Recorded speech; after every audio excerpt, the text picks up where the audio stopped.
Iowa football with just 2 scholarship tight ends this spring. That's something I don't think I've ever heard of. Now, maybe I'm wrong. We'll talk about it in a second. First, a reminder to subscribe to the channel if you've not already done so from the Hawkeye of the Storm. If you're interested in sponsoring the show, please reach out to me via Twitter, Facebook. You can also email me from the Eye of the Storm at outlook.com. All one word, from the Eye of the Storm at outlook.com. And you can also like this video. That would help. If you'd like the video, helps the channel, helps the video to spread and grow. All right, so the news that Elijah Yelverton would be leaving Iowa is consequential. Now, I know Yelverton has not shown up on the depth chart that I can remember, and I'd have to look back at some point in his career. Maybe he did. But he was one of just 3 scholarship players at that position entering this spring. And I'm not trying to imply that Steven Stilianos committing to Iowa moved him on out, but let's take a look at their scholarship players and then, of course, who they'll have on scholarship this fall. So we start out with the top 2 on the left, Sam Laporta, Luke Lachey. Those are your only 2 scholarship players on the roster, folks, this spring. That is a fact. According to the spring prospectus, Steven Stilianos not yet here. I'm guessing he was going to finish out some classes out east at Lafayette, and then he'll get here this summer. So he will be here, and he's a senior. He's an experienced guy. He'll have another year. He actually have 2 years of eligibility remaining, but he is a senior.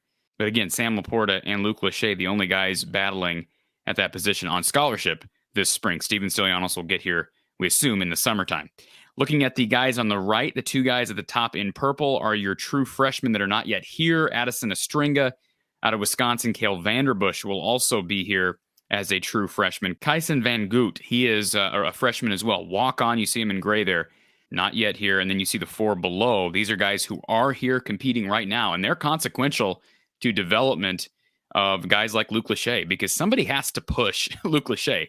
It's not just going to be Sam Laporta. And Lachey was really good, but he's got some room to grow in his pass catching. So Jackson Frericks, Andrew Lynch, Deneen Lamouris, and Johnny Pascuzzi. I'm hopeful that I'm pronouncing all those names correctly, but those 4 guys are likely getting a lot of run right now this spring, and that is huge. Another guy that I was a bit surprised did not show up on the roster this spring is Bryce Schulte. Now, he was a 5-year guy here at tight end as a walk-on, so I understand as a walk-on it complicates things, but he did play, and you'd think if Iowa had a scholarship available, maybe you reward a kid who did get some time in games this past year. So he could have come back, I guess. Theoretically, they could have had him come back.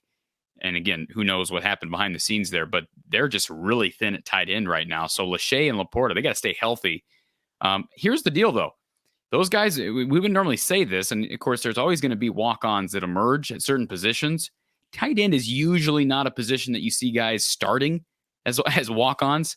Of course, if you have guys that are going to get substantial playing time, they're eventually probably going to get rewarded a scholarship. But my point is, you may see one of these guys emerge, whether that be Frericks, Lynch, Lamouris, or Pascuzzi, because, I mean, a couple of those guys are going to get a lot of reps this spring, especially if Laporta and Lachey get banged up, which happens every spring. Your starters are going to get punished. And there may be a situation where your first and second tight ends this spring practice are going to be walk-ons. Because, again, that's all they've got right now. They've got 6 guys.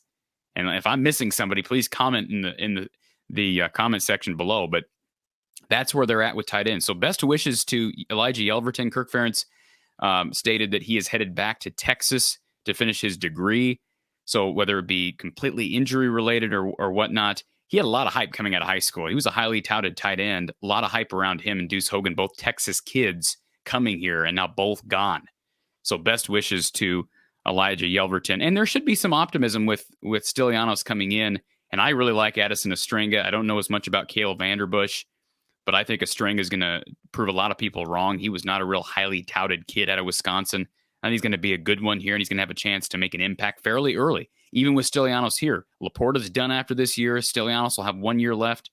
Those young guys are going to have an opportunity. And Iowa has, I think, an opportunity to recruit some big names. We know they lost out on Mac Markway for the 23 class. They're in on another St. Louis tight end for that class. They're going to have an opportunity to entice some higher profile kids at that position because of the available playing time, conceivably, for the next 3 to 4 years. So we shall see. But again, spring, it's a thin competition. Walk-ons will have to be a major factor in practice to make that tight end room better.